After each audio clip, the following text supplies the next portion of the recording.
Very good morning. Hi, hello అందరికి very very good morning, నమస్కారం, శుభోదయం, సలాం. అందరూ వచ్చేసారా? నిద్ర లేచారా లేదా? కొంచెం క్లైమేట్ మారిన తర్వాత నుంచి పొద్దున్న లేవడం ఇబ్బందిగా ఉంది కదా. తప్పదండి, వీ హ్యావ్ టు స్టార్ట్. లేయాలంటే లేవాలి. చాలా మందికి కాఫీ చాయ్తో పాటు పేపర్ చదివే అలవాటు ఉంటుంది. ఇంకొంతమంది ఎవరైనా చదివి పెడితే బాగుండని అనిపిస్తుంటుంది. అలాంటి వాళ్ళ కోసమే V6 వెలుగు ఈ ప్రయత్నం స్టార్ట్ చేసింది. పేపర్ మీరు చదవక్కర్లేదు, వింటే సరిపోతుంది. V6 ఫేస్బుక్ పేజ్లోకి లాగిన్ అయ్యి షేర్ కొట్టండి. మీ వంతుగా షేర్ కొట్టేసి ఫోన్ పక్కన పెట్టండి. మీరు ఏమైనా పని చేసుకోండి. ఆఫీస్కి రెడీ అవ్వండి, లేకపోతే పిల్లల్ని చూస్తూ ఉండండి, లేకపోతే ఇంట్లో ఏమైనా కుకింగ్ లాంటివి చేస్తూ ఉండండి, లేకపోతే వర్కౌట్స్ చేసుకోండి, ఏమన్నా చేసుకోండి. బట్ మీకు ఒక 45 మినిట్స్లో వెలుగు పేపర్లో వచ్చిన వార్తలన్నింటినీ వివరంగా వినిపించేస్తాను. నేను మీ సౌజన్యని వచ్చేసాను, మీరు కూడా వచ్చేసేయండి తొందరగా. ఒకవేళ ఎవరైనా రాని వాళ్ళు ఉంటే ఏం చేస్తారంటే మీరు షేర్ కొట్టండి. షేర్ కొడితే వాళ్ళకు కూడా నోటిఫికేషన్ వెళ్తుంది, వాళ్ళు కూడా వచ్చేస్తారు. అందరం కలిసి వెలుగు పేపర్లో వచ్చిన వార్తలు ఏంటో తెలుసుకుందాం. చలో, ఇంక నేను ఆలస్యం చేయకుండా హెడ్లైన్స్ చెప్తున్నా, మీరైతే షేర్ కొట్టండి. ఊర్లు టౌన్లు సొంత లాక్డౌన్, కరోనా పెరగడంతో జనం సెల్ఫ్ రూల్స్. ఇంకా ప్రభుత్వాల చేతుల్లో ఏం లేదు, మొత్తం జనం చేతుల్లోనే ఉంది. సో జనం చాలా చోట్ల సెల్ఫ్ లాక్డౌన్ పాటిస్తున్న సిచ్యుయేషన్. ఎక్కడెక్కడ ఏం జరుగుతుందో వివరంగా చూద్దాం. వలసలు పోనివ్వం అంటున్నారండి ఆర్థిక మంత్రి నిర్మలా సీతారామన్. ఎందుకు వలసలు పోనివ్వకుండా మరి ఏం చేస్తున్నారు, దాని గురించి కూడా చెప్తాను. తెలంగాణ ఏపీ మధ్య బస్సులు నడుస్తాయా, ఎప్పటి నుంచి నడుస్తున్నాయి అని చెప్పి చాలా మంది క్వశ్చన్ చేస్తున్నారు. మన కామెంట్స్ లో కూడా చాలా మంది అడుగుతున్నారు. విల్ లెట్ యూ నో, దానికి సంబంధించి కూడా ఇంపార్టెంట్ అప్డేట్ ఉంది. అండ్ ఇంటర్మీడియట్ రిజల్ట్స్, ముందుగా ఇంటర్ రిజల్ట్స్ లో అద్భుతమైన పర్ఫార్మెన్సెస్ చేసిన వాళ్ళకి, పాస్ అయిన వాళ్ళందరికీ కూడా హార్టీ కంగ్రాచులేషన్స్. ఫెయిల్ అయిన వాళ్ళు కూడా ఏమీ ఆత్మస్థైర్యం కోల్పోద్దండి. నిన్న విద్యాశాఖ మంత్రి చెప్పినట్లు ఇది ఒక చిన్న ఫెయిల్యూరే, ప్రతి ఫెయిల్యూర్ కూడా సక్సెస్ కి దారితీస్తుంది. సో ఇది ఒక చిన్న ఎగ్జామ్ మాత్రమే, జీవితమే కాదు. సో నో ప్రాబ్లం, తర్వాత సప్లిమెంటరీ ఎగ్జామ్స్ ఉంటాయి కాబట్టి పాస్ అవ్వచ్చు. సో ఫెయిల్ అయిపోతే ఏదో జీవితం ఇంకా వేస్ట్ అన్న ఫీలింగ్ మాత్రం దయచేసి తెచ్చుకోకండి. పేరెంట్స్ కూడా వాళ్ళకి సపోర్ట్గా ఉండండి, వాళ్ళకి ఎప్పటికప్పుడు ఆత్మస్థైర్యం నింపే ప్రయత్నం చేయండి, అనవసరంగా వాళ్ళ మీద కోపగించుకోకుండా. అండ్ ఇంటర్ రిజల్ట్స్ కి సంబంధించి వివరాలు చూద్దాం. అండ్ కరెంటు బిల్లులపై 9,000 ఫిర్యాదులు. మనం రోజు చూస్తూనే ఉన్నాం, రోజు మాట్లాడుకుంటూనే ఉన్నాం. కరెంటు బిల్లులు ఈ లాక్డౌన్ టైంలో 3 నెలలు ఆపి తర్వాత ఏ రకంగా గూబ గుయ్యం అనిపించాయో, సో దానికి సంబంధించి 9,000 ఫిర్యాదులు వచ్చాయట. ఆ వార్తలు చూద్దాం. అండ్ మరొకసారి మొటికాయలు వేసిందండి హైకోర్టు. కంటిన్యూస్ గా మొటికాయలు వేస్తూనే ఉంది రాష్ట్ర ప్రభుత్వానికి. తక్కువ టెస్టులు చేస్తే తక్కువ కేసులే వస్తాయని చెప్పనింది. సో ఇంకా ఏమైంది హైకోర్టు తెలుసుకుందాం. ఒక్కరోజే 353 మందికి కరోనా. మన దగ్గర 353 రోజుకి రికార్డులు సృష్టిస్తున్నాయి కరోనా కేసులు. సో ఇలాంటి బోలెడని వార్తలతో పాటు ఇంకా ఇంట్రెస్టింగ్ న్యూస్ చాలా ఉన్నాయి. వీటన్నిటిని వెలుగు పేపర్లో వార్తలను తీసుకుని నేను వచ్చేసాను, మీరు కూడా వచ్చేసేయండి. ఆలస్యం చేయకుండా షేర్ కొట్టండి, నేను వార్తల్లోకి వెళ్ళిపోతున్నా. చలో ఠీకే, మొదలు పెట్టేద్దాం. ఊర్లు టౌన్లు సొంత లాక్డౌన్, కరోనా పెరగడంతో జనం సెల్ఫ్ రూల్స్. పల్లెల్లో పాజిటివ్ కేసు వస్తే ఊరంతా షట్ డౌన్ అవుతున్న సిచ్యుయేషన్. అవసరమైతే బయటికి రావాలి, అనవసరంగా బయట తిరగొద్దు, కరోనా వ్యాప్తికి కారకులు అవ్వద్దు అని చెప్పి ఊళ్ళలో చాటింపులు కూడా చేస్తున్నారట. కేసులు వచ్చిన ఊళ్లకు రాకపోకలు బంద్ చేస్తారు. రూల్స్ పాటించని వారికి ఫైన్లు. టౌన్లలో మధ్యాహ్నం వరకు షాపులు ఓపెన్. హైదరాబాద్ లో 10 గంటలు కుదించుకున్న హోల్సేల్ వ్యాపారులు.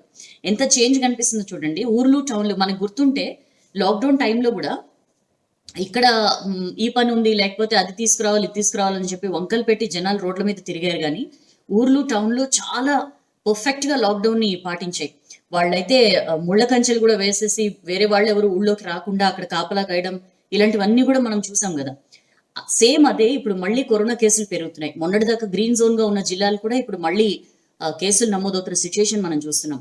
సో ఇది మరింతగా పెరగకుండా ఏం చేస్తున్నాయంటే ఊళ్ళు టౌన్లు సొంతగా లాక్డౌన్ విధించుకుంటున్న పరిస్థితి. ఎక్కడికక్కడ వాళ్ళకి వాళ్లే డెసిషన్స్ తీసుకుని ఇంతవరకే షాపులు తెరవాలి, ఇంతకు మించి తెరవకూడదని చెప్పి. అండ్ ఒకవేళ ఎవరికైనా సరే కరోనా పాజిటివ్ ఉంటే మొత్తం ఆ ప్రాంతం లేదా ఆ ఊరు మొత్తం ఒక వారం రోజులు బయటకు రాకుండా హోమ్ క్వారంటైన్, మొత్తం అందరూ కూడా ఐసోలేషన్ లో ఉండడం, ఇట్లాంటి ఎవరికి వారు తమ సొంతంగా లాక్డౌన్ విధించుకుంటున్న సిచ్యుయేషన్ ఉంది. దానికి సంబంధించిన వార్త. కామారెడ్డికి చెందిన ఒక కిరాణా వ్యాపారితో పాటు అతడి కుటుంబీకులకు ఇటీవల కరోనా సోకింది. సో కిరాణా దుకాణాలన్నింటినీ స్వచ్ఛందంగా బంద్ పెట్టారు. మనం ఆ ఫోటో చూస్తుంటే అది కామారెడ్డికి సంబంధించిన ఫోటో. ఒక్క షాప్ కూడా తెరుచుకోలేదండి.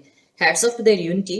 2 రోజుల క్రిందట ఛాంబర్ ఆఫ్ కామర్స్ ఆధ్వర్యంలో మీటింగ్ పెట్టుకుని టౌన్ లో షాపుల్ని ఉదయం 9 నుంచి సాయంత్రం 4 వరకు మాత్రమే తెరిచి ఉంచాలని చెప్పి నిర్ణయించుకున్నారట. That was an interesting. And కొత్త వారిని గ్రామంలోకి రానియకుండా ఆర్మూర్ మండలం అంధాపూర్ వెళ్లే దారిలో అడ్డుగా తాడు కట్టి నిల్చున్న పెద్ద ఆయన. ఆ picture it self speaks a lot. ఒక్కొక్కసారి మనం మాటలతో చెప్పలేంది ఒక ఫోటో మాట్లాడుతుందని చెప్పంటారు కదా, అదే దానికి. ఒక తాడు కట్టేసి ఎవ్వరు ఊళ్ళో వాళ్ళు బయటకు పోనివ్వకుండా, బయట వాళ్ళు ఎవరు ఊళ్ళోకి రాకుండా ఒక పెద్ద ఆయన ఎట్లా కాపలాగా వస్తుండో మనం చూస్తున్నాం. సో పూర్తి లాక్డౌన్ ముగిసిన తర్వాత జనం అందరూ రోడ్ల మీదకి రావడం, విపరీతంగా కరోనా కేసులు పెరగడం ఇవన్నీ మనం చూస్తున్నాం.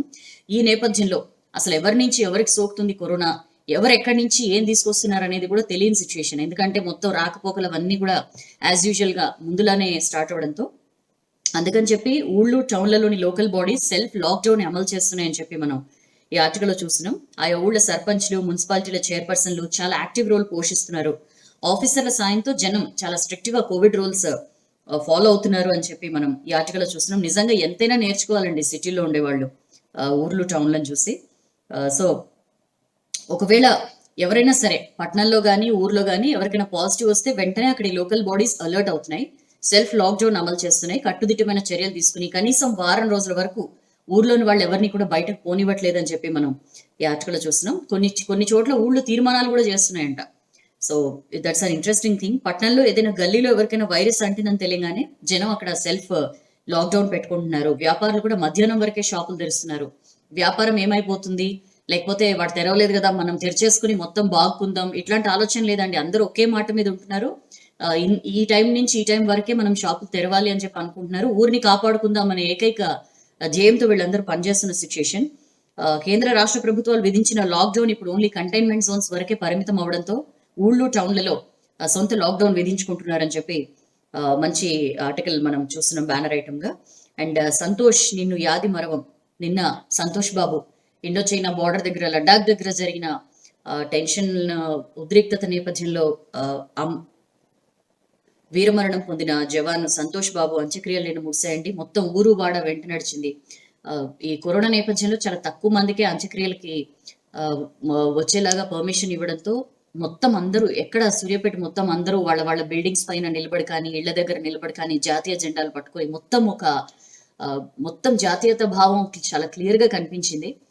బిల్డింగ్స్ పై నుంచి ఆయన పార్థివ దేహం వెళ్తుంటే దాని మీద పూలు చల్లడం కానీ, మొత్తం ఒక ఒక అమరవీరుడికి ఒక అద్భుతమైన వీడ్కోలు పలికారు సూర్యాపేట జనం.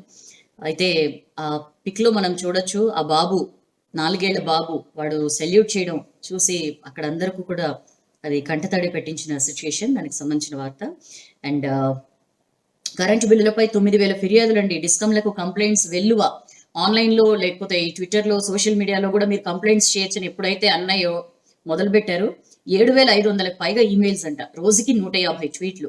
పోనీ వీటిని ఏమన్నా తీరుస్తున్నారంటే ఏం లేదు, నెక్స్ట్ ఇంకో డిపార్ట్మెంట్ కి బదిలీ చేయడం, ఫార్వర్డ్ చేయడం తప్పించి దీనిలో ఏం జరగట్లేదని చెప్పి మనం చూస్తున్నాం. కంప్లైంట్లపై స్పందన లో కూడా అధికారుల నిర్లక్ష్యం కనిపిస్తోంది. ఫార్వర్డ్ చేయడం తప్ప ఏమి చర్యలు తీసుకోవట్లేదని చెప్పి. ఒక్క TSSPDCL పరిధిలోనే 9,000కు పైగా ఫిర్యాదులు ఈ వారం రోజుల్లో అందాయంట. దట్ క్లియర్లీ షోస్ ఎన్ని అవకతవకలు జరిగాయో. అండ్ అదే పేజ్ లో ఒక్కరోజే 353 మందికి కరోనా, 3 మృతి. ఈ 353లో యాజ్ యూజువల్ గా గ్రేటర్ పరిధిలో 302 కేసులు అండి. జిల్లాల్లో 51 కేసులు. ఒకే రోజు ఇన్ని కేసులు ఇదే ఫస్ట్ టైం. 353 ఇప్పటిదాకా రాలేదు. సో 6,027కి కరోనా బాధితుల సంఖ్య చేరింది. టెస్టుల సంఖ్య పెంచడంతో భారీగా పెరిగిన కేసులు. టెస్టులు ఈ మధ్య మన దగ్గర కొంచెం ఎక్కువ చేయాలని డెసిషన్ తీసుకున్నారు కదా. అక్కడే అదే ఆర్టికల్లో ఆ ఫోటో చూస్తే టెంట్లు వేసి టెస్టులు చేస్తున్నారండి. ఆంధ్రప్రదేశ్ లో చీరాల టౌన్ లో రోడ్డు పక్కనే టెంట్లు వేసుకుని అటు ఎవరు వచ్చినా సరే స్వచ్ఛందంగా వాళ్ళ నుంచి జనం నుంచి శాంపిల్స్ తీసుకుంటున్న సిచ్యుయేషన్. ఇలా రోజుకి ఆ టెంట్లోనే కనీసం 50 మంది నమూనాలు సేకరిస్తున్నారట. ఆ ఒక్క టౌన్ లో, చీరాల టౌన్ లో 2 లక్షలే జనాభా, కానీ కేసులు తక్కువే ఉన్నాయి. ఎందుకంటే ఇలా విగరస్ గా టెస్ట్లు అవి చేస్తున్నారు కాబట్టి. సో దాన్ని చూసి మనం ఎంతైనా నేర్చుకోవచ్చు. దానికి సంబంధించిన వార్త. ఇక నెక్స్ట్ పేజ్కి వద్దాం.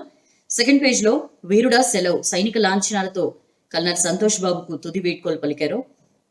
మొత్తం నిన్న అంతిమ సంస్కారాలు జరిగాయి. అక్కడ సూర్యాపేట సమీపంలోని కేసారంలో ఉన్న ఆయన సొంత ఫామ్ హౌస్ లో జరిగాయండి.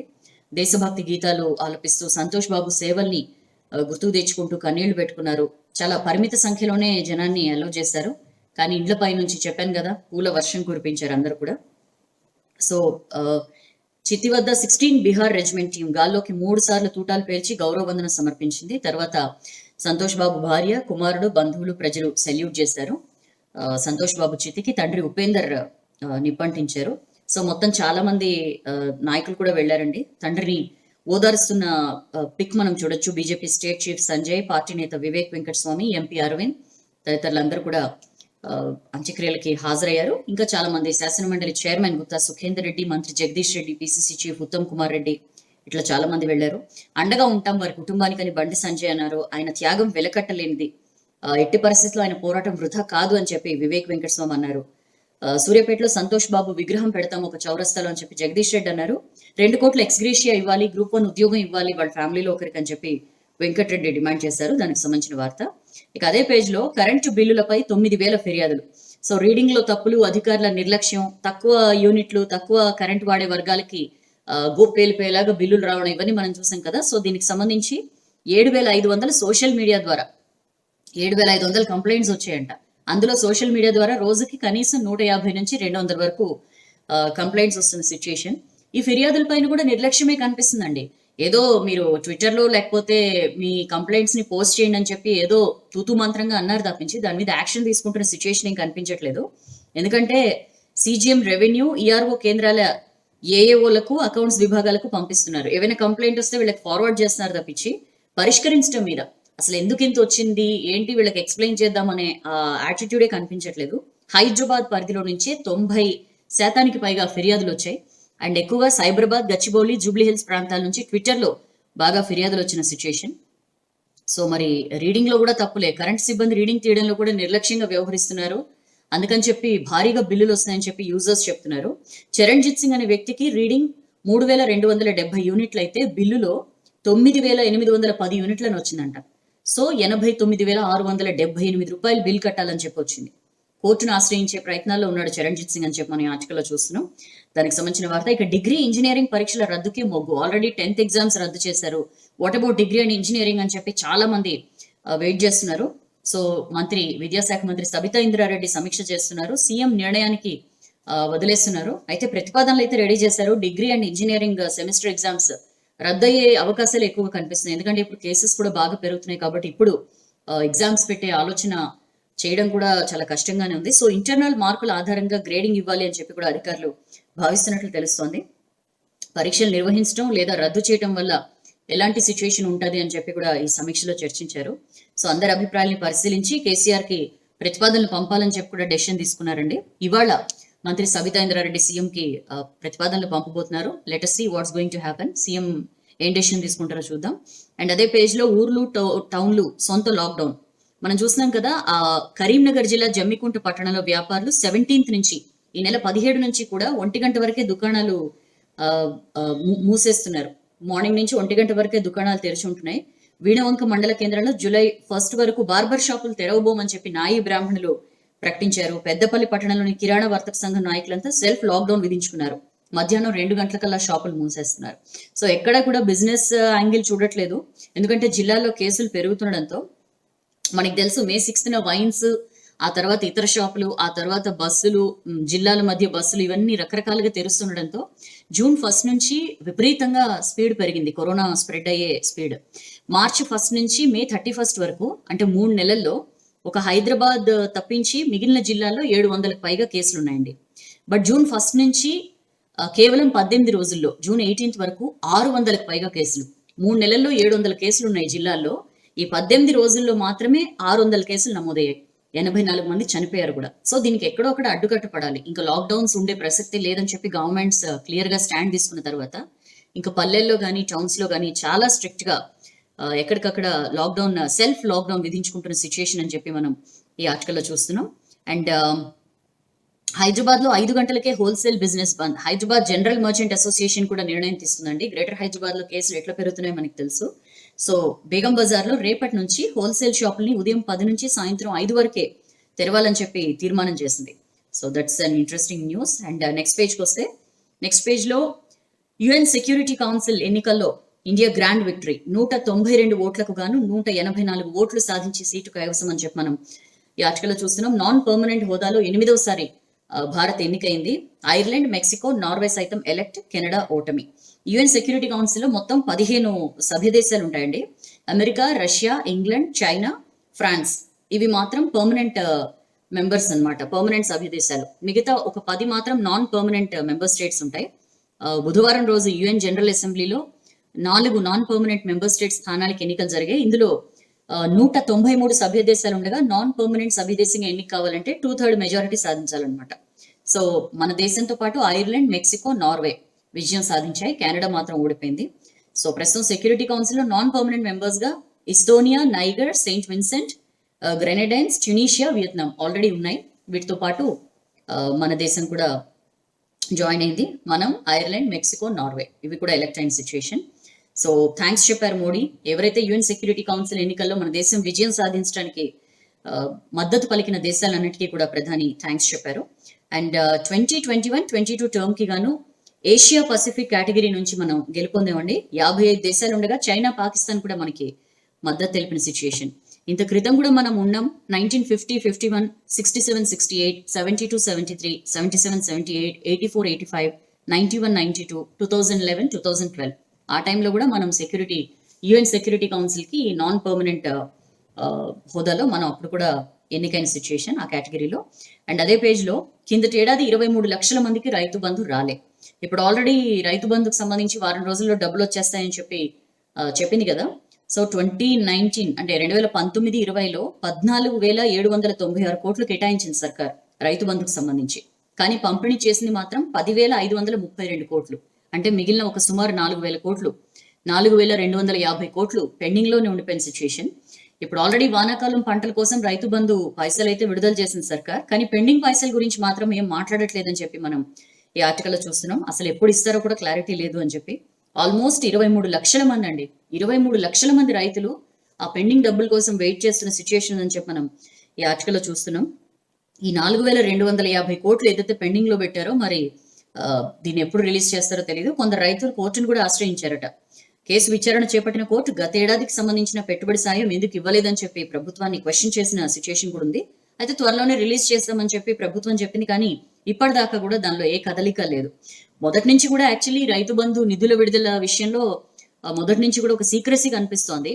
రెండోసారి కేసీఆర్ సీఎం అయిన తర్వాత ఈ రైతు బంధు స్కీమ్ లో అనధికారికంగా కొన్ని చేంజెస్ చేశారు. 5 ఎకరాలు దాటిన వాళ్ళకి రైతు బంధు కట్ చేసే దిశగానే అడుగులు పడుతున్నాయని చెప్పి మనం రకరకాల సెక్షన్స్ నుంచి ఆ వాదనలు విన్నాం. ఆ దిశగానే ప్రభుత్వ స్టెప్స్ కూడా మనకు కనపడని సిచ్యుయేషన్. ఎక్కడ ఒఫీషియల్ గా దీని గురించి అనౌన్స్ చేయకపోయినా గ్రామంలో కొందరు రైతుల అకౌంట్లో డబ్బులు పడితే మరికొందరికి ఒక పైసా కూడా జమ కాలేదు. సో 5 ఎకరాల కంటే ఎక్కువ భూమి ఉన్న రైతులకు రైతు బంధు సాయం ఇవ్వడం లేదు అని చెప్పి మనకి చాలా ఫిర్యాదులు కూడా వచ్చిన సిచ్యుయేషన్.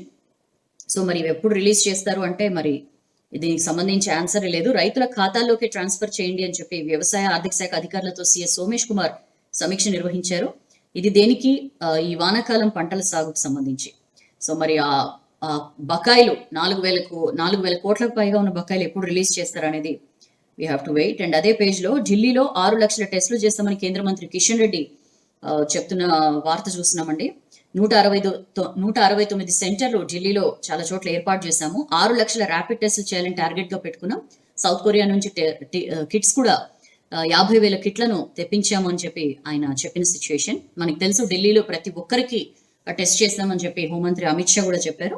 అండ్ అదే పేజ్ లో తక్కువ టెస్టులు చేస్తే తక్కువ కేసులే వస్తాయి, ఇట్లయితే ప్రమాదమే అని చెప్పి హైకోర్టు మరొకసారి తీవ్రంగా మాట్లాడింది. హైకోర్టు ఎన్నో సార్లు టెస్టులకి సంబంధించి పదే ప్రభుత్వాన్ని మొటికాయలు వేస్తూనే ఉంది, ప్రభుత్వాన్ని క్వశ్చన్ చేస్తూనే ఉంది. అయినా సరే ప్రభుత్వం సుప్రీంకోర్టుకు వెళ్తాం, ఇట్లా వెళ్తాం అంటుంది తప్పించి ఎక్కడ మనకి రియాక్షన్ కనిపించని సిచ్యుయేషన్. బట్ నిన్న మొన్న మాత్రం ఒక 10 రోజుల్లో 50,000 టెస్టులు చేయాలని టార్గెట్ గా పెట్టుకున్నది మాత్రం మనకి తెలుసు. సో ఎందుకు ప్రైమరీ కాంట్రాక్ట్స్ కి టెస్టులు ఎందుకు చేయడం లేదని చెప్పి మరొకసారి హైకోర్టు క్వశ్చన్ చేసింది. అండ్ జీహెచ్ఎంసీలో డివిజన్ల వారీగా బులెటిన్లు ఇవ్వాలని చెప్పి కూడా ఆదేశించిందండి. కాలనీ అసోసియేషన్స్ కి చెప్పండి, జీహెచ్ఎంసీలో పర్టికులర్ కాలనీలో కరోనా పాజిటివ్ వచ్చింది అని చెప్పి ఆ కాలనీ అసోసియేషన్స్ కి చెప్తే వాళ్ళు తగు జాగ్రత్తలు తీసుకుంటారు కదా. మీరు డివిజన్ల వారీగా బులెటిన్లు ఎందుకు రిలీజ్ చేయరు అని చెప్పి కూడా హైకోర్టు క్వశ్చన్ చేసింది. మొబైల్ టెస్టింగ్ ల్యాబ్స్ ఏర్పాటు చేయాలి. కేరళ ప్రభుత్వం ఎట్లయితే మొబైల్ టెస్టింగ్ ల్యాబ్స్ ఏర్పాటు చేసిందో కేరళ మోడల్ ని ఫాలో అవ్వండి అని చెప్పి హైకోర్టు అనింది. అయితే అడ్వకేట్ జనరల్ ప్రభుత్వ తరఫు న్యాయవాది స్పందిస్తూ మొబైల్ టెస్టింగ్ ల్యాబ్స్ ఆలోచన లేదు గవర్నమెంట్ కి, బట్ కేరళ మోడల్ ని స్టడీ చేయడానికి అయితే మేము టీం ని పంపిస్తామని చెప్పి ఆయన చెప్పిన సిచ్యుయేషన్. సో మరి నిమ్స్ ని ఎందుకు కరోనాకి ప్రకటించలేదు, నిమ్స్ లో ఎందుకు చికిత్స చేయట్లేదు అని చెప్పి కూడా క్వశ్చన్ చేస్తే నిమ్స్ అటానమస్ సంస్థ, కరోనా మినహా ఇతర జబ్బులకు నిమ్స్ లో ట్రీట్మెంట్ జరుగుతుందని చెప్పి ఏజీ చెప్పారు. సో ఈ నెల 29 నాటికి ప్రభుత్వ నివేదిక ఇవ్వాలి, విచారణ 30th జరుపుతామని చెప్పి కూడా కోర్టు ప్రకటించిన సిచ్యుయేషన్. కంటైన్మెంట్లలో ఇంటింటికి టెస్టులు చేయాలి. ఆసుపత్రులు కరోనా ట్రీట్మెంట్ అందించే ఆసుపత్రులు 54 ఉన్నాయని చెప్పి ప్రభుత్వం తరపున న్యాయవాది చెప్పారండి. ఈ ఆసుపత్రుల గురించి ప్రజలందరికీ తెలిసేలా ప్రచారం చేయండి. అసలు ప్రజలకి సిమ్టమ్స్ కనిపిస్తే ఏం చేయాలి, ఒకవేళ తీవ్రంగా సిమ్టమ్స్ కనిపిస్తే ఏం చేయాలి, ఎట్ అప్రోచ్ అవ్వాలి, ఏమీ తెలియక ప్రజల్లో చాలా మందికి ఏమీ తెలియని అయోమయంలో ఉన్నారు. దీని మీద ప్రచారం కల్పించండి. ఇన్ని హాస్పిటల్స్ ఉన్నాయి, అన్ని హాస్పిటల్స్ ఉన్నాయని చెప్పి అంటున్నారు కదా, దాని మీద ప్రజల్లో అవేర్నెస్ క్రియేట్ చేసే ప్రయత్నం చేయండి. ప్రజలకి క్లియర్ గా చెప్పండి ఎన్ని ఆసుపత్రులు ఉన్నాయి, ఎక్కడ కరోనా చికిత్స చేస్తారనేది అని చెప్పి కూడా హైకోర్టు చెప్పింది. అండ్ ఐసీఎంఆర్ గైడ్ లైన్స్ అమలేది, లక్షణాలు లేని ప్రైమరీ కాంటాక్ట్లకు టెస్టులు చేయాలన్న ఐసీఎంఆర్ గైడ్ లైన్స్ ని ఎందుకు అమలు చేయడం లేదని చెప్పి మరొకసారి ప్రభుత్వాన్ని క్వశ్చన్ చేసింది. సో యాంటీజెన్ టెస్టింగ్ కిట్స్ వాడాలి అని చెప్పి కూడా హైకోర్టు అనిందండి. గాంధీ హాస్పిటల్లోనే కరోనా ట్రీట్మెంట్ పరిమితం అనే భావన తొలగించాలి, మొబైల్ టెస్టింగ్ ల్యాబ్స్ ఏర్పాట్లపై రిపోర్ట్ ఇవ్వాలని చెప్పి కూడా అంది. బట్ రాష్ట్ర ప్రభుత్వం మొబైల్ టెస్టింగ్ ల్యాబ్స్ కి ఫేవరబుల్ గా లేదు. ఇక రోజు వైద్య శాఖ జారీ చేసే హెల్త్ బులెటిన్స్ లో కూడా పెద్దగా మార్పులు ఏమి ఉండట్లేదు. మొన్న మే 16th నాటి బులెటిన్ ని పరిశీలిస్తే అంతకు ముందు ఎలాంటి బులెటిన్ రిలీజ్ చేశారో ఆల్మోస్ట్ అలానే ఉంది, పెద్దగా చేంజెస్ ఏం లేవు. హెల్త్ బులెటిన్స్ విషయంలో కూడా కొంచెం జాగ్రత్తలు తీసుకోవాలని చెప్పి కూడా హైకోర్టు చెప్పిన సిచ్యుయేషన్. మన రాష్ట్రంలో 33 జిల్లాల్లోనూ పాజిటివ్ కేసులు నమోదు అవడాన్ని చాలా తీవ్రంగా పరిగణించాలి. మీరు ఇట్లనే ఇంత ప్రభుత్వ చేతుల్లో ఏం లేదు, ప్రజలే జాగ్రత్తలు పాటించాలని చెప్పి ప్రజల మీద వదిలేసి చేతులు ఎత్తేస్తే చాలా భయంకరమైన పరిస్థితులు ఉంటాయని చెప్పి కూడా హైకోర్టు వ్యాఖ్యానించిన సిచ్యుయేషన్. దానికి సంబంధించిన వార్త. అండ్ నియోజకవర్గానికి 1000 కళ్యాలు, ఉపాధి నిధులను మంచిగా వాడుకోవాలని మంత్రి ఎర్రబెల్లి దయాకర్ రావు ప్రగతి భవన్ లో కలెక్టర్ల సమావేశంలో సీఎం కేసీఆర్ పెట్టిన టార్గెట్లకు సంబంధించి ఆయన సమీక్ష నిర్వహించారండి. అందులో ఉపాధి హామీ నిధులతో ఒక్కొక్క నియోజకవర్గంలో 1000 కళ్యాలు నిర్మించాలని చెప్పి కూడా చెప్పారు. సో ఉపాధి నిధులను మంచిగా వాడుకోవాలని చెప్పి కూడా అధికారులకి సూచించారు. అండ్ అదే పేజ్ లో పివి జ్ఞానభూమి వద్ద మ్యూజియం కడతామని చెప్పి మనకు తెలుసు, పివి శత జయంతి ఉత్సవాలు ఘనంగా నిర్వహించాలని చెప్పి తెలంగాణ ప్రభుత్వం డెసిషన్ తీసుకుంది. దానికి సంబంధించి కమిటీని ఫామ్ చేశారు. కేకే కమిటీ హెడ్ గా ఉన్నారు. సో నిన్న ఈ మొత్తం కమిటీ భేటీ అయింది. ఘనంగా నిర్వహించాలి శత జయంతి ఉత్సవాలు. ఈ నెల 28న పివి జయంతి సందర్భంగా అన్ని కార్యక్రమాలని సీఎం కేసీఆర్ ప్రకటిస్తారు అని చెప్పి కూడా కమిటీ చెప్పింది. అండ్ అదే పేజ్ లో చైనా దురోగతంపై కాంగ్రెస్ కమ్యూనిస్టుల తీరు విచారకరం అని చెప్పి బీజేపీ నేత పొంగులేటి సుధాకర్ రెడ్డి మాట్లాడారండి. సరిహద్దుల్లో భారీగా సైనిక బలగాల్ని మోహరించి చైనా యుద్ధ వాతావరణాన్ని క్రియేట్ చేస్తే మన సైనికులు చాలా ధీటుగా ఎదుర్కొన్నారు. బట్ కాంగ్రెస్ మాట్లాడే విధానం చూస్తే చాలా బాధ కలుగుతుంది. ఇష్టం వచ్చినట్లు మాట్లాడుతున్నారు, అసలు జాతీయత భావమే లేదు కాంగ్రెస్ అని చెప్పి పొంగులేటి విమర్శించిన సిచ్యుయేషన్. కమ్యూనిస్టులు ఎందుకు మాట్లాడట్లేదు, కమ్యూనిస్టులు కామ్గా ఉన్నారేంటని చెప్పి ఆయన క్వశ్చన్ చేశారు. దానికి సంబంధించిన వార్త. అండ్ ఈ నెల 21న బీజేపీ యోగా కార్యక్రమాలు, ఆ రోజు యోగా డే సందర్భంగా స్పెషల్ ప్రోగ్రామ్స్ నిర్వహించాలని చెప్పి బీజేపీ రాష్ట్ర కమిటీ నిర్ణయం తీసుకుందండి. దానికి సంబంధించిన వార్త. అండ్ నెక్స్ట్ పేజ్కి వద్దాం. నెక్స్ట్ పేజ్ లో కరోనా టెస్టుల్లో ప్రైవేట్ దందా, సర్కార్ ఫిక్స్ చేసిన రేటు కన్నా ఎక్కువ వసూలు. సో పీపీఈ కిట్లు రిజిస్ట్రేషన్ అంటూ రకరకాల మెలికలు పెట్టి ప్రైవేట్ దందా జరుగుతోంది. ఏదైతే గవర్నమెంట్ రేట్స్ ఫిక్స్ చేసిందో మనకు తెలుసు, ఆల్రెడీ ఆ రేట్లు మాకు ఓకే కాదు అని చెప్పి వాళ్ళు అదే పేజ్ లో మనం చూస్తాం. సర్కార్ రేట్లకే కరోనా ట్రీట్మెంట్ చేయాలి అని చెప్పి ప్రైవేట్ హాస్పిటల్స్ కు స్పష్టం చేసిన హెల్త్ మినిస్టర్ ఈటెల అని చెప్పి, నిన్న ఈ ప్రైవేట్ హాస్పిటల్స్ నిన్ననే మనం చెప్పుకున్నాం, వీళ్ళందరూ మంత్రిని కలవాలని చెప్పి నిర్ణయించుకున్నారు. ఈ రేట్స్ చాలా తక్కువగా ఉన్నాయి, ప్యాకేజ్ రేట్స్ అని చెప్పి అయితే కలిశారు. బట్ సర్కార్ ఏదైతే రేట్స్ ఫిక్స్ చేసిందో దానికే ట్రీట్మెంట్ చేయాలని చెప్పి మంత్రి వాళ్ళని ఆదేశించారు కూడా. కష్టకాలంలో ఇట్లా మీరు మాకు అన్ని రేట్లు కావాలి, ఇంత కావాలి, అంత కావాలని చెప్పి అడగడం కరెక్ట్ కాదు, సహకరించండి ప్రభుత్వానికి అని చెప్పి కూడా ఆయన ఈ ప్రైవేట్ హాస్పిటల్స్ వాళ్ళని కోరారు. అయినా సరే కరోనా టెస్టుల విషయంలో ప్రైవేట్ దందా ఏ రకంగా ఉందో మనం ఈ ఆర్టికల్లో చూడొచ్చు. పీపీఈ కిట్లు రిజిస్ట్రేషన్ అంటూ రకరకాల మేల్కలు పెడుతున్నాయి. 300 నుంచి 500 వరకు అదనపు వసూళ్లు. సిఎస్ చాలా క్రిస్టల్ క్లియర్ గా చెప్పారు, ప్రభుత్వం రేట్లు ఫిక్స్ చేసింది, దీనిలో అవకతవకలు జరిగినా ఎక్కువ వసూలు చేసినా సరే మేము ఒక టీం ఫామ్ చేస్తున్నాం, ఆ టీం ఎప్పటికప్పుడు నిఘా పెడుతుంది. ఎట్టి పరిస్థితుల్లో కార్పొరేట్ హాస్పిటల్స్ కనుక ఎక్కువ డబ్బులు వసూలు చేస్తే ప్రజల్ని ఇబ్బంది పెడితే ఊరుకునే ప్రసక్తే లేదని చెప్పి అది జస్ట్ మాటలకే పరిమితమైంది. ఎందుకంటే విపరీతంగా డబ్బులు గుంజుతున్న పరిస్థితి మనకు కనిపిస్తోంది. మామూలుగా 2200 టెస్ట్ కి సంబంధించి కరోనా టెస్ట్ ప్రైవేట్ హాస్పిటల్లో చేయించుకుంటే 2200 కదా గవర్నమెంట్ ఫిక్స్ చేసిన రేటు. ఇంటికి వచ్చి శాంపుల్ తీసుకుంటే 2800 అని చెప్పి ఫిక్స్ చేశారు. సో ఇంత జరిగినా సరే వీళ్ళు ఏం చేస్తున్నారంటే ఈ 2200కి మళ్ళీ పీపీఈ కిట్ అదనమని ఇంకోటని ఇట్లా రకరకాల మెలికలు పెట్టి కనీసం 300 నుంచి 500 దాకా అదనపు వసూలు చేస్తున్నారు. ఇంకొక విషయం ఏంటంటే గవర్నమెంట్ చాలా క్లియర్ గా చెప్పింది ఏంటంటే లక్షణాలు ఉన్న వాళ్ళకే ప్రైవేట్ హాస్పిటల్స్ టెస్టులు చేయాలి అని చెప్పి. అయితే చాలా మందికి ఒక ఫియర్ ఉంది. ఇప్పుడు క్లైమేట్ చేంజ్, కొంచెం జలుబు దగ్గుగా ఉన్న, గొంతు నొప్పిగా ఉన్న కరోనా ఏమో అని చెప్పి భయపడి, ఇప్పుడు ఎలాగో ప్రైవేట్ హాస్పిటల్స్ కి ల్యాబ్స్ కి పర్మిషన్ ఉంది కాబట్టి ఒకసారి టెస్ట్ చేయించుకుంటే నిశ్చింతగా ఉండొచ్చు కదా అని చెప్పి చాలా మంది అనుకుంటున్న సిచ్యుయేషన్.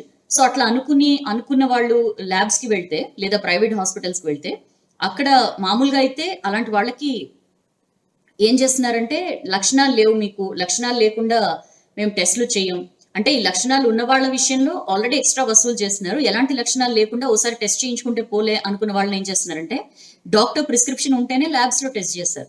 సో అక్కడ వాళ్ళు ఏం చేస్తున్నారంటే, ఓకే మీ టెస్ట్ కి మేము డాక్టర్ ప్రిస్క్రిప్షన్ ఇస్తాం, దానికి 400 500 ఎక్స్ట్రాగా కట్టండి అని చెప్పి. సో వీళ్ళు ఏం చేస్తారు, ఏముందిలే 500 అని చెప్పి చాలా మంది ఇచ్చేసి ఆ ప్రిస్క్రిప్షన్ తీసుకుని వెళ్ళి టెస్ట్ చేయించుకుంటున్న సిచ్యువేషన్. ఇట్లా ఇబ్బడి ముబ్బడిగా ప్రైవేట్ దందా నడుస్తోంది. సర్కార్ ఫిక్స్ చేసిన రేట్కి ఎక్కడా కూడా కరోనా టెస్టులు జరగని సిచ్యువేషన్ అని చెప్పి మనం ఈ ఆర్టికల్లో చూస్తున్నాం. కరోనా టెస్టులపై మార్కెటింగ్ చేస్తూ దందా చేసినా, ఛార్జీలు ఎక్కువ వసూలు చేసినా ఊరుకునేది లేదని చెప్పి జస్ట్ 4 days బ్యాకే సీఎస్ సోమేష్ కుమార్ చెప్పారు. బట్ ఎక్కువ వసూలు చేస్తున్నారు ల్యాబ్లు, హాస్పిటల్లు. మరి వీళ్ళపై ఎలాంటి చర్యలు తీసుకుంటున్నారో we have to wait and watch. అదే ఆర్టికల్ మనం చూసినాం, వైరస్ లక్షణాలు లేకపోయినా చాలా మంది భయంతో టెస్ట్ల కోసం వస్తుంటే ప్రిస్క్రిప్షన్ కోసం 400 నుంచి 1000 రూపాయలు వసూలు చేస్తున్నారట. 400 నుంచి 1000 రూపాయల మధ్యలో ఇస్తే డబ్బులు డాక్టర్ ప్రిస్క్రిప్షన్ తీసుకొస్తారు, వీళ్ళు తీసుకెళ్లి ప్రైవేట్ ల్యాబ్ లో టెస్ట్ చేయించేసుకుంటున్నారు. సో ఇలాంటి దారుణమైన దందా మనకి కనిపిస్తోంది. ప్రైవేట్ దండుకుంటున్నాయి ప్రైవేట్ ల్యాబ్స్ కానీ హాస్పిటల్స్ కానీ అని చెప్పి మనం ఈ ఆర్టికల్లో చూస్తున్నాం. పీపీఈ కిట్లు, ఇతర కన్స్యూమబుల్స్ కు 300 అదనం అని చెప్పి విజయ డయాగ్నోస్టిక్స్ అయితే ప్రకటించింది కూడా. 2800 ఇంటికి వచ్చి టెస్ట్ చేస్తే, దాంతోపాటు పీపీఈ కిట్లు, కన్స్యూమబుల్స్ కు 500 అదనం అని చెప్పి అపోలో ల్యాబ్స్ ప్రకటించింది. ఇట్లా అనేక చోట్ల ప్రైవేట్ ల్యాబ్స్ విపరీతంగా డబ్బులు గుంజుతున్నాయి. మరి చూద్దాం ఈ విషయంలో ఏం చేస్తుందో గవర్నమెంట్.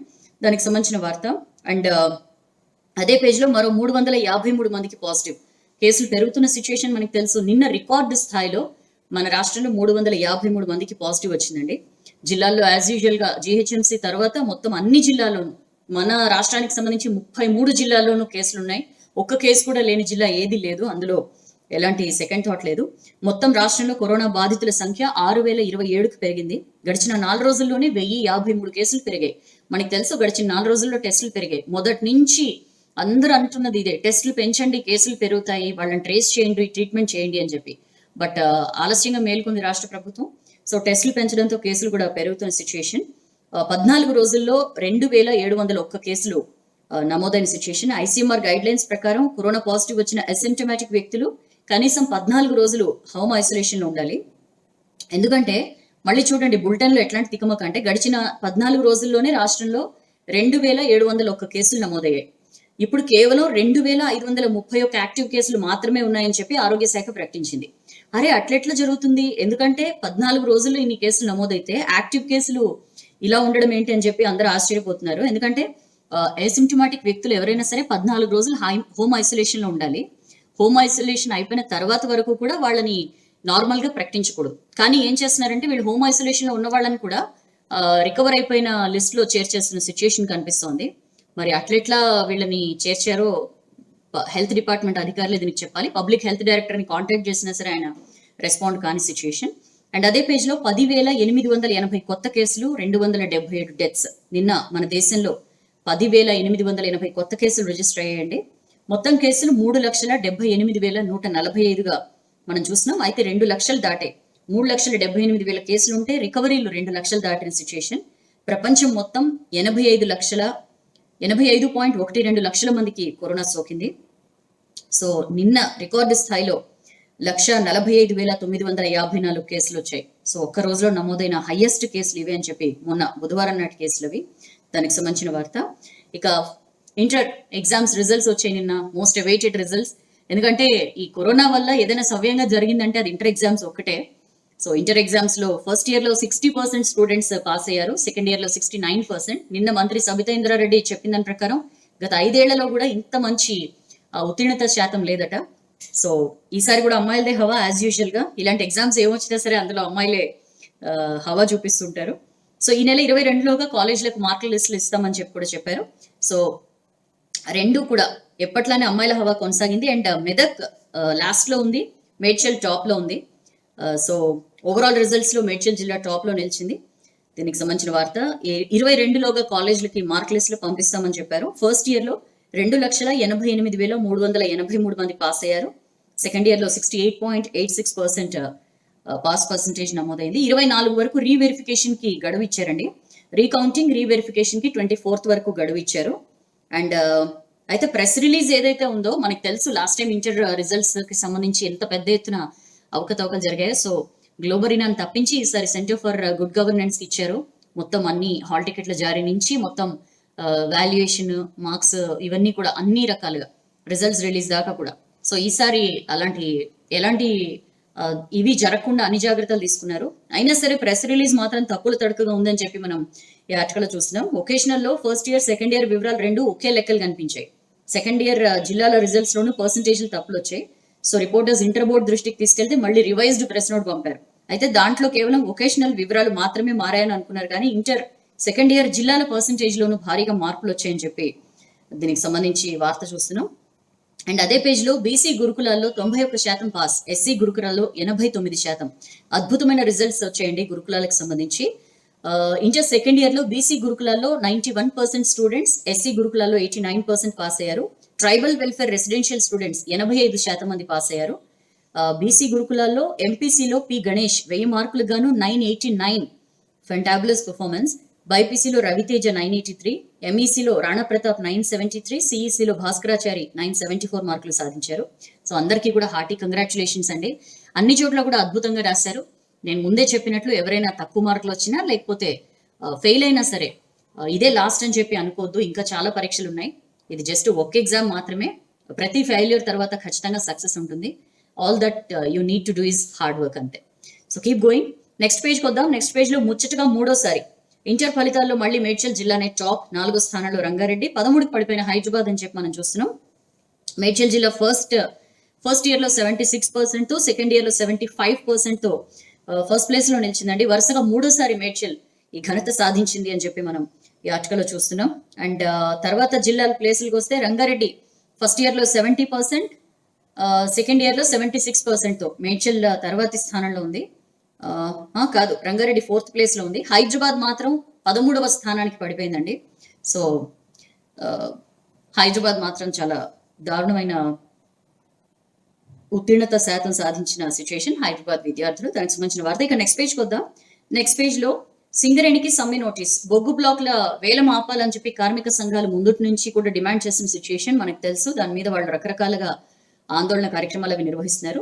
సో ఈ బొగ్గు బ్లాక్ల వేలాన్ని ఆపాలని జూలై 2 నుంచి 4 వరకు సింగరేణిలో సమ్మె తలపెట్టారు. దానికి సంబంధించి జాతీయ కార్మిక సంఘాల జేఏసీ ఆధ్వర్యంలో నిన్న సింగరేణి సీఎండీకి సమ్మె నోటీస్ ఇచ్చారు. దానికి సంబంధించిన వార్త.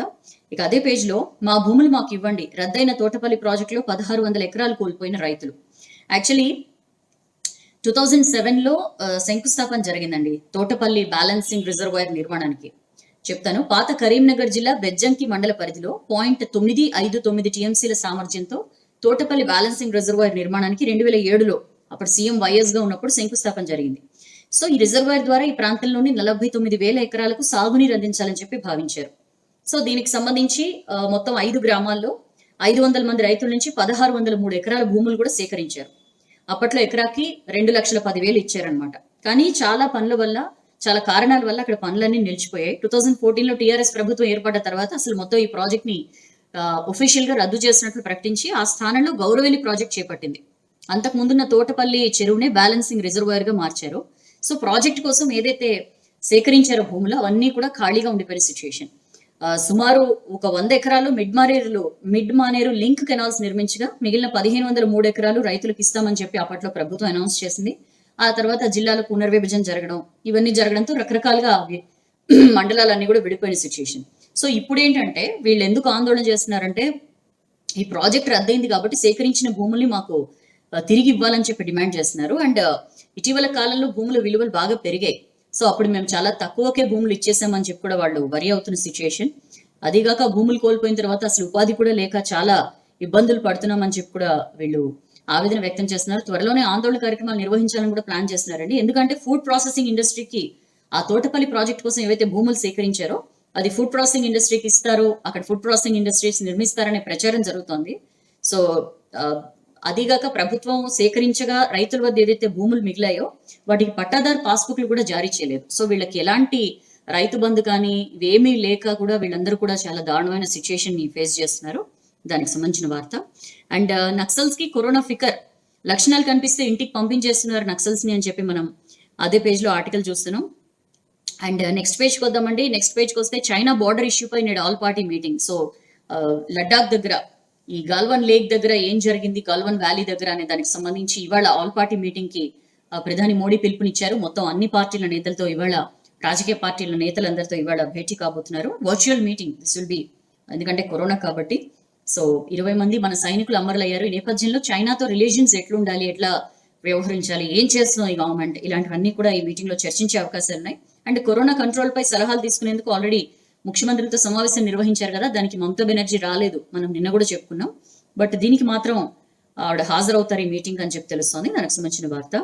అండ్ 5,000 కోట్లతో 33 ఫైటర్ జెట్స్, 12 సుఖోయ్, 21 MiG-29 యుద్ధ విమానాల కొనుగోలుకు నిర్ణయం.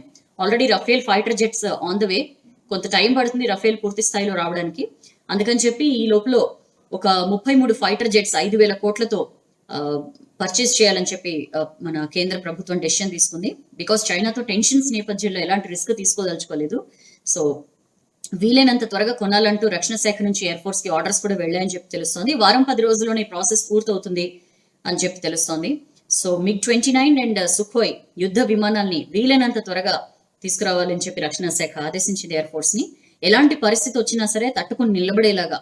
ఆల్రెడీ ఫ్రాన్స్ నుంచి మనకి 36 రఫేల్ ఫైటర్ జెట్స్ రావాలి, అవి కొంత డిలే ఉంది కాబట్టి ఈ లోపల ఈ సుఖోయ్ అండ్ MiG-29 విమానాలు కొనాలని చెప్పి డెసిషన్ తీసుకుంది.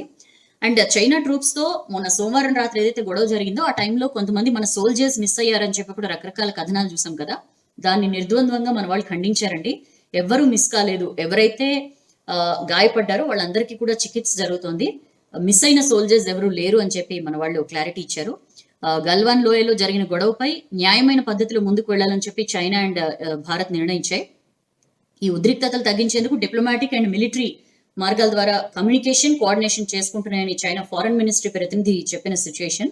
సో కమాండర్ స్థాయి చర్చలో వచ్చిన ఏకాభిప్రాయాన్ని సంయుక్తంగా గమనిస్తున్నాం, వీలైనంత త్వరగా ఉద్రిక్తతలు తగ్గించడానికి, శాంతిని నెలకొల్పడానికి ప్రయత్నిస్తున్నాం అని చెప్పి చెప్పారు. అయితే 6 గంటల పాటు చర్చలు జరిగాయి తూర్పు లడ్డాక్ లోని గల్వాన్ లోయలో. తొలి 2 రౌండ్ల చర్చలు అసంపూర్తిగా ముగిశాయి. 3వ విడత చర్చలు కూడా జరిగాయి నిన్న. చైనా, ఇండియా సైనికులు గొడవ పడిన ప్రాంతంలో మన major general and Chinese military అధికారులతో చర్చించారు. 6 గంటల పాటు చర్చలు జరిగాయి. బలగాల్ని విత్డ్రా చేసుకోవడం కానీ, లేకపోతే స్టేటస్ కో ముందున్న సిచ్యుయేషన్ ని మెయింటైన్ చేయడం కానీ, వీటన్నిటి మీద చర్చించారు. బట్ ఏంటంటే సంతకాలు ఏం జరగలేదు. అండ్ ఏం చర్చలు జరిగాయి, ఎంత దానిలో డెవలప్మెంట్ ఏంటి అనేది మాత్రం ఎక్కడా కూడా బయటికి రాని సిచ్యుయేషన్. అయితే సైనికుల దగ్గర ఆయుధాలు ఉన్నాయి అని చెప్పి మన విదేశాంగ మంత్రి జయశంకర్ క్లారిటీ ఇచ్చారండి. యాక్చువల్లీ రాహుల్ గాంధీ మాట్లాడుతూ నిరాయుధులుగా సైనికులను ఎట్లా పంపుతారు, వెపన్స్ కూడా లేకుండా ఎట్లా వెళ్లారు మన వాళ్ళు అని చెప్పి క్వశ్చన్ చేశారు. అందుకని చనిపోయారు 20 మంది సైనికులు, ఆయుధాలు లేకుండా రంగంలోకి దిగారు, అందుకనే వాళ్ళు ప్రాణాలు కోల్పోయారని చెప్పి ఆయన ఏదైతే కామెంట్స్ చేశారో దానికి సంబంధించి జయశంకర్ క్లారిటీ ఇచ్చారు. ఆయన చెప్పింది ఏంటంటే సరిహద్దు విధుల్లో ఉన్న జవాన్ల దగ్గర ఆయుధాలు ఉంటాయి, ముఖ్యంగా పోస్టుల నుంచి బయటకు వెళ్ళినప్పుడు ఖచ్చితంగా వాళ్ళ దగ్గర ఆయుధాలు ఉంటాయి. అయితే June 15న కూడా సైనికులు ఆయుధాలు తీసుకునే వెళ్లారు. బట్ లాంగ్ స్టాండింగ్ ప్రాక్టీస్ అంటే 96లో 2005లో కొన్ని అగ్రిమెంట్స్ చేసుకున్నాం మనం, దాని ప్రకారం ఫైర్ ఆర్మ్స్ ఉపయోగించరు. సో ఈ లాంగ్ స్టాండింగ్ ప్రాక్టీస్ లో భాగంగానే ఫైర్ ఆర్మ్స్ ఉపయోగించారు, అంతే తప్ప మన వాళ్ళ దగ్గర ఆయుధాలు లేవు, ఆయుధాలు లేకుండా వెళ్లారని చెప్పి అనడం కరెక్ట్ కాదు. ముందు వాస్తవాలు తెలుసుకోండి, తర్వాత మాట్లాడండి అని చెప్పి జయశంకర్ అన్నారు. దానికి సంబంధించిన వార్త. అండ్ రాహుల్ కామెంట్స్ సరికాదు అని చెప్పి బీజేపీ కూడా ఖండించింది. సో జిన్పింగ్ ఓకే చెప్పాలంట. సౌత్ చైనా మార్నింగ్ పోస్ట్ పత్రిక జిన్పింగ్ కనుక ఓకే చెప్తే చైనా సైడ్ ఎంత ప్రాణ నష్టం జరిగింది అనేది రివీల్ చేస్తామని చెప్పి చెప్తున్న సిచ్యుయేషన్. అండ్ గల్వాన్ నదీ ప్రవాహానికి అడ్డంకులు మనం అదే పేజ్ లో చూస్తున్నాం. ఉత్తర లడ్డాక్ లో గల్వాన్ నదీ ప్రవాహాన్ని దెబ్బతీసేందుకు చైనా ప్రయత్నిస్తున్నట్లు తాజాగా వచ్చిన శాటిలైట్ ఇమేజెస్ లో కనిపిస్తోంది. సరిహద్దుల్లో చైనా బుల్డోజర్లను కూడా మోహరించినట్లు తెలుస్తోంది. 3 days బ్యాక్ ఇండియా చైనా మధ్య సైనికులు ఎక్కడైతే తలపడ్డారో ఆ స్థలానికి కిలోమీటర్ దూరంలోనే భారీగా బలగాల్ని మోహరించిన సిచ్యుయేషన్ కూడా ఉందండి. ఓ పక్క చర్చలు జరుగుతున్నాయి, మరో పక్క బలగాల మోహరింపు మాత్రం ఆగలేదు. LACకి అవతల వందల సంఖ్యలో మిలిటరీ వెహికల్స్ ఉన్నాయని చెప్పి కూడా మనం ఈ ఆర్టికల్ చూస్తున్నాం విపరీతంగా. అండ్ ఈ లైన్ ఆఫ్ యాక్చువల్ కంట్రోల్ దగ్గర చైనా వైపు గల్వాన్ నది ప్రవాహాన్ని మార్చినట్లుగా కూడా ఈ శాటిలైట్ ఇమేజెస్ లో కనిపించింది. అక్కడే ఆ ప్రాంతంలోనే 100కు పైగా వెహికల్స్, ట్రక్లు, మిలిటరీ వాహనాలు, బుల్డోజర్స్ ఇవన్నీ కూడా కనిపించాయి. ఎల్ఏసీకి అవతల 5 కిలోమీటర్ల పరిధిలో చైనా వాహన శ్రేణి విస్తరించి ఉంది అని చెప్పి కూడా మనం ఈ ఆర్టికల్లో చూస్తున్నాం. అయితే మన వైపు కూడా మనం కూడా ఏం తక్కువ తినలేదు. మన వైపు కూడా 2 కిలోమీటర్ల దూరంలో మన ఆర్మీ ట్రక్కులు కూడా ఉన్నాయి. బట్ ఏంటంటే సెక్యూరిటీ రీజన్స్ వల్ల అలాంటి పిక్చర్స్ అవి పోస్ట్ చేయరు. దానికి సంబంధించిన వార్త. అండ్ అదే పేజ్ లో రథయాత్రకు అనుమతిస్తే జగన్నాథుడు క్షమించడు అని చెప్పి సుప్రీంకోర్టు వ్యాఖ్యానించిందండి. సో ఈ నెల 23న ఒడిశాలోని ప్రపంచ ప్రసిద్ధ పూరి జగన్నాథ రథయాత్ర ఈసారి లేనట్లే. ఈ కరోనా ఇంతలా ఉన్న టైంలో కనుక ఇలాంటి రథయాత్రలు అవి చేస్తే పూరి జగన్నాథుడు క్షమించడు అని చెప్పి సుప్రీం వ్యాఖ్యానించింది. దానికి సంబంధించిన వార్త. అండ్ మ్యాప్ పై బరి తగించిన నేపాల్, రాజ్యాంగ సవరణ బిల్లుకు ఓకే చెప్పిన నేషనల్ అసెంబ్లీ, సంతకం చేసిన ప్రెసిడెంట్ అని చెప్పి మనం చూస్తున్నాం. మనకి తెలుసు మన ఉత్తరాఖండ్ లోని లిపు లేక్, కాలాపాని, లింపి ఎదుర ప్రాంతాలు తమవేనని చెప్పి నేపాల్ సర్కార్ ఏ రకంగా వాదిస్తూ వచ్చిందో, ఏ రకంగా దానికి సంబంధించిన సవరణ బిల్లుకి ఏ రకంగా అసెంబ్లీ ఆమోదం పొందిందో, దానికి ఇప్పుడు నేపాల్ ప్రెసిడెంట్ బిద్యాదేవి భండారి ఆమోద ముద్ర వేశారు. సో దీనికి సంబంధించి ఎప్పటి నుంచో కూడా గతేడాది నవంబర్లో మన దేశం కొత్త మ్యాప్ రిలీజ్ చేసిన తర్వాత నుంచి Nepal political and administrative map ను రిలీజ్ చేసింది. ఇందులో మన దేశ భూభాగానికి సంబంధించిన ప్రాంతాలను చేర్చడంతో అది పెద్ద దుమారానికి దారితీసింది. మొన్న May 8న మన డిఫెన్స్ మినిస్టర్ రాజ్నాథ్ సింగ్ ధార్చులా నుంచి లిపు లేక్ వరకు 80 కిలోమీటర్ల రోడ్డు మార్గాన్ని కూడా ప్రారంభించారు. అప్పటి నుంచి కూడా రెండు దేశాల మధ్య ఘర్షణ వాతావరణం కనిపిస్తుంది. సో లిపులేక్, కాలపాని, లింపి ఎదుర పూర్తిగా మన ప్రాంతాలు అని చెప్పి మనం అంటున్నాం. మనవే ఆ ప్రాంతాలు. బట్ వీటిని తమగా చెప్పడానికి నేపాల్ దగ్గర సాక్ష్యాలు లేవు అని చెప్పి మన దేశం ప్రకటిస్తున్న సిచ్యుయేషన్. సో దానికి సంబంధించిన వార్త. అండ్ అదే పేజీలో నెలాఖరుకు రెమ్డెసివిర్, ఈ నెలాఖరు నాటికి యాంటీవైరల్ మందు రెమ్డెసివిర్, మనకి తెలుసు రెమ్డెసివిర్ యాంటీవైరల్ మెడిసిన్ చాలా బాగా ఎఫెక్టివ్ గా పనిచేస్తుంది కరోనా పేషెంట్స్ కి. ఎస్పెషల్లీ ఎవరికైతే వెంటిలేటర్స్ అవసరమో, ఎవరైతే క్రిటికల్ కండిషన్స్ లో ఉంటారో వాళ్ళలో చాలా ఫాస్ట్ గా వాళ్ళు రికవర్ అవుతున్నారో రెమ్డెసివిర్ వాడితే అని చెప్పి కూడా మనం అనేక వార్తలు చూసాం. ఈ నేపథ్యంలో ఈ నెలాఖరికి దీన్ని అందుబాటులోకి తీసుకొచ్చేలాగా ప్రయత్నాలు జరుగుతున్నాయి. అమెరికాకు చెందిన గిలీడ్ అనే సంస్థ తయారు చేసిన ఆ మందు కరోనాపై పనిచేస్తుందని చెప్పి ట్రయల్స్ లో తెలిసింది. కాబట్టి మన దేశంలో దీన్ని తయారు చేసేందుకు కొన్ని కంపెనీలు గిలీడ్ తో ఒప్పందం కూడా చేసుకున్నాయి. సో ఈ నెలాఖరు నాటికి మార్కెట్లోకి వచ్చే అవకాశం ఉంది అని చెప్పి చూస్తున్నాం. బట్ అయినా సరే 12 ఏళ్లలోపు పిల్లల మీద కానీ, ప్రెగ్నెంట్ విమెన్ మీద కానీ, పాలిచ్చే తల్లులు కానీ, కిడ్నీ సమస్యలు ఉన్న వాళ్ళకి కానీ రెమ్డెసివిర్ వాడకూడదని చెప్పి వైద్యులు చెప్తున్నారండి. అండ్ మరణాల్ని క్లోరోక్విన్ ఆపలేదని చెప్పి WHO చెప్పింది. ఏదో హైడ్రాక్సీ క్లోరోక్విన్ మరణాలను ఆపేసిన ఇదిలో జరిగింది. బట్ ఆపలేదు మరణాల్ని. బట్ ఏంటంటే కరోనా హెల్త్ వర్కర్స్ ఎవరైతే ఫోర్ ఫ్రంట్ లో ఉంటారో వాళ్ళు క్లోరోక్విన్ తీసుకోవడం వల్ల ఇన్ఫెక్షన్ బారిన పడే ఛాన్సెస్ తగ్గుతాయి అని మాత్రమే ఎప్పటిదాకా తెలిసింది. దీని మీద ఇంకా స్టడీస్ జరగాలి అని చెప్పి WHO చెప్పిన సిచ్యువేషన్. దానికి సంబంధించిన వార్త.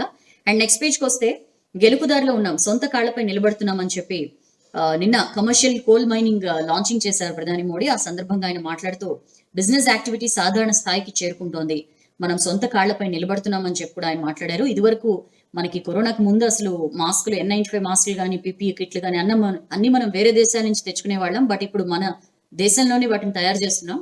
ఇదే ఆత్మనిర్భర్ భారత్ అంటే. మన కాళ్ళ మీద మనం నిలబడుతున్నాం, ఖచ్చితంగా గెలుపుదారిలో ఉన్నాం, బిజినెస్ యాక్టివిటీ కూడా మెల్లమెల్లగా నార్మల్సీకి వస్తుందని చెప్పి ఆయన ఈ సందర్భంగా మాట్లాడారు. దానికి సంబంధించిన వార్త. అండ్ వలసలు పోనివ్వం, సొంతూళ్లలోని కూలీలకు పనులు, 50,000 కోట్లతో గరీబ్ కళ్యాణ్ రోజ్గార్ అభియాన్ అనే స్కీమ్ తేబోతున్నాం అని చెప్పి నిన్న ఆర్థిక మంత్రి నిర్మలా సీతారామన్ చెప్పారు. గ్రామీణ ప్రాంత ప్రజలకు మరిన్ని అవకాశాలు కల్పించే ఈ స్కీమ్ ని June 20th అంటే రేపు ప్రధాని మోదీ చేతుల మీదుగా లాంచ్ చేయబోతున్నారు. ఎవరైతే సొంతోళ్ళకు వచ్చారో వలస కార్మికులు, వాళ్ళలోని టాలెంట్స్ ని, అంటే వాళ్ళు ఏ పనిలో ఎఫిషియన్సీ వాళ్ళకు ఉందో, ఏ పనిలో స్కిల్ వాళ్ళకు ఉందో దాన్ని గుర్తించి దాని ప్రకారంగా ఈ ప్రోగ్రామ్, ఈ స్కీమ్ ని ప్లాన్ చేశామని చెప్పి కూడా నిర్మలా సీతారామన్ చెప్పారు. దీనిలో హైలైట్స్ ఏంటంటే 125 రోజుల్లో దేశంలోని 116 జిల్లాల్లో 25 ప్రభుత్వ స్కీమ్లను కళ్యాణ్ రోజ్గార్ అభియాన్ కిందకి తీసుకొస్తామని చెప్పారు. 6 రాష్ట్రాల్లోని 116 జిల్లాలు ఈ స్కీమ్ లో చేరుతున్నాయని చెప్పి కూడా చెప్పారు. ఎస్పెషల్లీ బీహార్, ఉత్తరప్రదేశ్, మధ్యప్రదేశ్, రాజస్థాన్, జార్ఖండ్, ఒడిషా రాష్ట్రాల్లోనే ఎక్కువ మంది వలస కార్మికులు ఉంటారు. కాబట్టి ఆయా రాష్ట్రాల్లోని 116 జిల్లాలను ఈ కళ్యాణ్ రోజ్గార్ అభియాన్ స్కీమ్ కోసం ఎంపిక చేశామని చెప్పి కూడా చెప్పారు. రాబోయే 4 నెలలు వలస కార్మికుల్ని ఈ స్కీమ్ చాలా బిజీగా ఉంచుతుందని చెప్పి కూడా నిర్మలా చెప్పారండి. సో దానికి సంబంధించి మనం ప్రధాని లాంచ్ చేసిన తర్వాత మరిన్ని వివరాలు తెలుసుకోవచ్చు. అండ్ బార్డర్ లో గొడవతో చిక్కుల్లో చైనా మాల్ బాగా ట్రెండ్ అవుతుంది, యాంటీ చైనా అని చెప్పి. చైనా వస్తువుల్ని నిషేధిద్దాం, మనం ఏమి వాడద్దు అని చెప్పి. సో చైనా కంపెనీల్ని దూరం పెడుతున్న ఇండియా అని చెప్పి మనం ఈ పేజ్ లో చూస్తున్నాం. టిక్ టాక్, జూమ్ యాప్ ని బ్యాన్ చేయండి అని చెప్పి కూడా ఇండియన్ ఇంటెలిజెన్స్ ఏజెన్సీలు కోరుతున్నాయండి. జూమ్ కి సంబంధించి అయితే చాలా సెక్యూరిటీ రీజన్స్ ఉన్నాయి, సెక్యూరిటీ ప్రాబ్లమ్స్ ఉన్నాయని చెప్పి మొదట్లోనే మనకు తెలుసు. టిక్ టాక్ లాంటి యాప్స్ ని కూడా బ్యాన్ చేయండి అని చెప్పి ఒక డిమాండ్ అయితే సర్వత్రా వినిపిస్తోంది. దానికి సంబంధించిన వార్త. ఇక నెక్స్ట్ పేజ్కి వస్తే బీర్ల సేల్స్ తగ్గినాయి. బీర్ల సేల్స్ 44% పడిపోయాట ఈసారి. లాస్ట్ పోయిన ఏడాది 30.2 లక్షల కేసులు, ఇప్పుడు 17.1 లక్షల కేసుల బీర్లే అమ్ముడయ్యాయి అని చెప్పి చూస్తున్నాం. కరోనా ఆర్థిక పరిస్థితులే కారణం అని చెప్పి అధికారులు చెప్తున్నారు. ఎందుకంటే మాక్సిమం చల్లటి వస్తువులు తీసుకుంటే కరోనా వస్తుందని చెప్పి చిల్డ్ బీర్ జోలికి పోవట్లేదని, లేదా ఈ లాక్డౌన్ వల్ల ఉద్యోగాలు పోయి కొంత ఆదాయం తగ్గి కొంత ఇట్లా రకరకాలుగా ఉన్న డబ్బుల్ని తాగుడికి ఖర్చు చేస్తే ఎట్లా అని చెప్పి కూడా ఆలోచిస్తున్నారు చాలా మంది అని చెప్పి ఇట్లా రకరకాల కారణాలు అయితే కనిపిస్తున్నాయి. బట్ ఇప్పుడిప్పుడే కొంచెం అమ్మకాలు పెరుగుతున్నాయని చెప్పి కూడా మనం అదే ఆర్టికల్ చూసినాం. ఇక తెలంగాణ ఏపీ మధ్య వచ్చే వారం నుంచి బస్సులు కిలోమీటర్ల ప్రాతిపదికన సర్వీసులు నడవనున్నాయని చెప్పి ఈ ఆర్టికల్లో చూడొచ్చు. ప్రాథమికంగా అయితే 2 రాష్ట్రాల అధికారులు నిర్ణయించారండి వచ్చే వారం నుంచి బస్సులు నడపాలి అని చెప్పి. 4 దశల్లో 256 బస్సులు నడుపుతామని ఏపీ చెప్పింది. బట్ ఆర్టీసీ, మన తెలంగాణ ఆర్టీసీ అధికారుల నుంచి మాత్రం స్పష్టత లేదు. వాళ్ళైతే చాలా క్లియర్ గా వివరాలు అన్నిటితో వచ్చారు. బట్ మన వాళ్ళు పెద్దగా ఏమీ మాట్లాడిన సిచ్యుయేషన్ లేదు. సో 23న హైదరాబాద్ లో మరొకసారి భేటీ అవ్వాలని చెప్పి కూడా డెసిషన్ తీసుకున్నారు. సో ఇంటర్ స్టేట్ బస్ సర్వీసులపై 2 రాష్ట్రాల అధికారులు భేటీ అయ్యి ఈ డెసిషన్ తీసుకున్నారు. వచ్చే వారం నుంచి తెలంగాణ ఏపీ మధ్య బస్సులు నడుస్తాయని ప్రాథమికంగా నిర్ణయానికి వచ్చారు. ఇవ్వండి ఇవాళ వెలుగు పేపర్లో వచ్చిన వార్తా విశేషాలు. ఈ ప్రయత్నం మీకు ఎలా ఉంది, వార్తలు వినిపించడం అనే ప్రయత్నం, డెఫినెట్లీ మీ ఫీడ్బ్యాక్ ని షేర్ చేసుకోండి. ఇంకేమైనా ఇంప్రూవ్మెంట్స్ కావాలన్నా, ఇలా ఉంటే బాగుంటుందని చెప్పి మీరు అనుకున్నా సరే వాటిని కూడా ఖచ్చితంగా కామెంట్స్ రూపంలో చెప్పండి. Will try to follow that. So నచ్చితే లైక్ చేయండి, ఒకవేళ బాగా నచ్చేస్తే షేర్ చేయండి. మరింత మందికి వెలుగు పేపర్లో వార్తలు వినిపించే ఛాన్స్ ఉంటుంది. So have a wonderful day. జాగ్రత్తగా ఉండండి, అవసరం అయితేనే బయటకు వెళ్ళండి. మాస్క్లు, ఫిజికల్ డిస్టెన్సింగ్ కంపల్సరీ పాటించండి. ఎప్పటికప్పుడు చేతుల్ని శుభ్రం చేసుకుంటూ ఉండండి. Have a wonderful day, take care of your self. And రేపు కలుద్దాం 7:45కి. షేర్ చేయండి బాగా నచ్చితే. రేపు 7:45 కల్లా వచ్చేస్తాను. ఇవాళకి ఇంతే. Have a nice day. This is Soujanya signing off.